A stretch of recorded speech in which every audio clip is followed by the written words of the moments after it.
Yo, what's going on, y'all? This is Makin back with another Tips and Tricks episode. We are in sunny Houston, Texas, and I'm honored to be in the presence right now of a rap legend.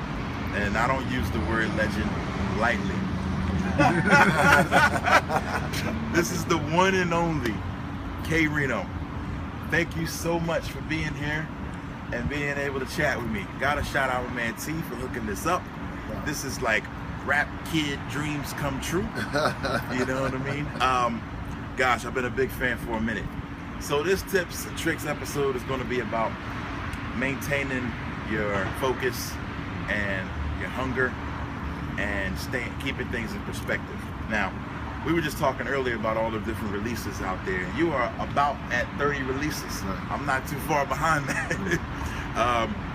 How do you still maintain the hunger and the desire to put out something dope? Like, what could possibly make you still want to put out fire like what I'm holding in my hand? Where's the motivation right now?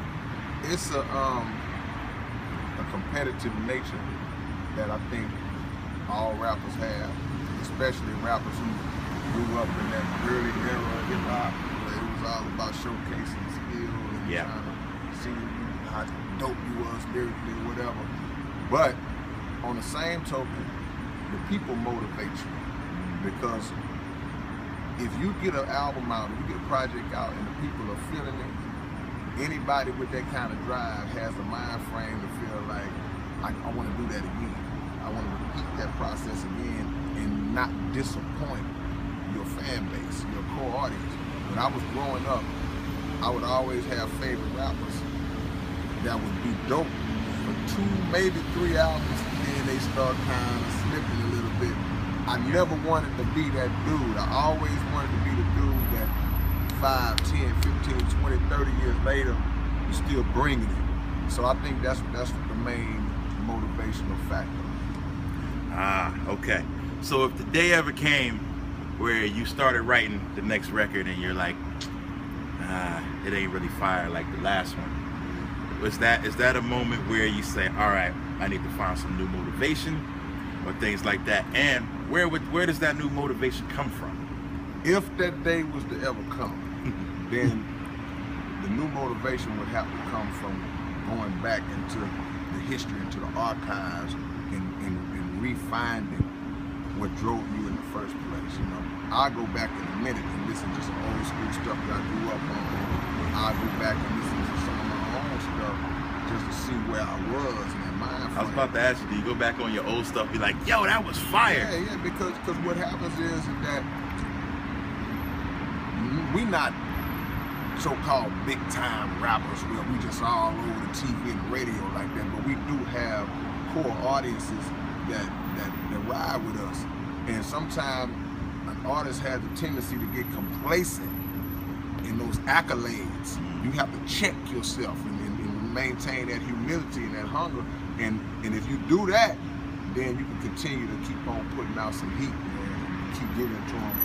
Because you never want to put that album out where they say, well, he's starting to fall out now. People always have their preferences. They're going to say, well, I like, man, the first Makin was harder, man. Yeah. People always do that because they're basing it on where they was at the time, the place they was in, the space they was in, so they have a sentimental connection to certain projects, but you still want, when they talk about you, for them to say, he's right there.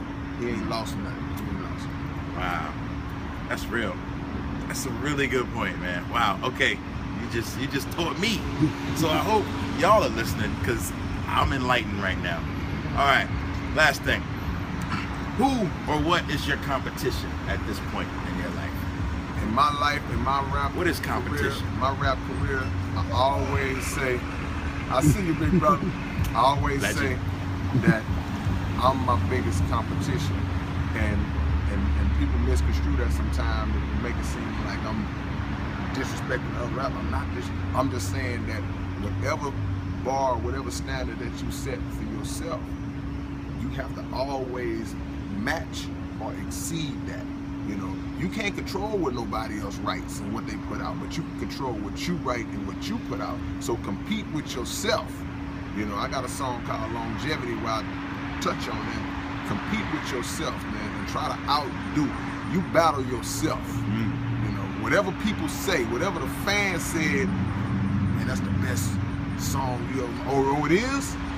Watch what I come. Yeah, it's like you almost get offended, you know, and then you try to smash your own work, and that's my approach when it comes to that staying on that level.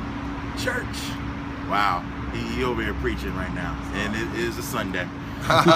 Preaching on a Sunday. All right, so the new record, Makin Enemies, is out now. What? Who are the enemies? What's the concept? Well, if you look at the cover closely, you'll see the enemies on there. You know, we got police officers. You got, I want to say crooked police officers, not all police officers. You got the White House in the background. So we talking politicians, judges, policemen, all the people who are involved in this worldwide, I don't want to use the word conspiracy, but this worldwide effort to oppress the poor and the black folks and the brown, the red, the poor white in this country, man. Those are the enemies. So even if you don't know me, I'm coming after you. So we making enemies right now. And it's some MCs we got to throw in there too, but we gonna deal with the big folks. Yeah, we got the big fish, yeah. and then we'll get to the MCs. Man, this has been a blessing, a pleasure, and an honor for me to chat with you, brother. This is the one and only legendary K-Rino, the new album, Makin Enemies, out now. Go cop it. This is another episode of Tips and Tricks. I'm Mega Ran. See, great minds think alike. Random out now. Animated. Look at that, see? What it is, you know what I'm saying? All right, go get both of those. No we question. out.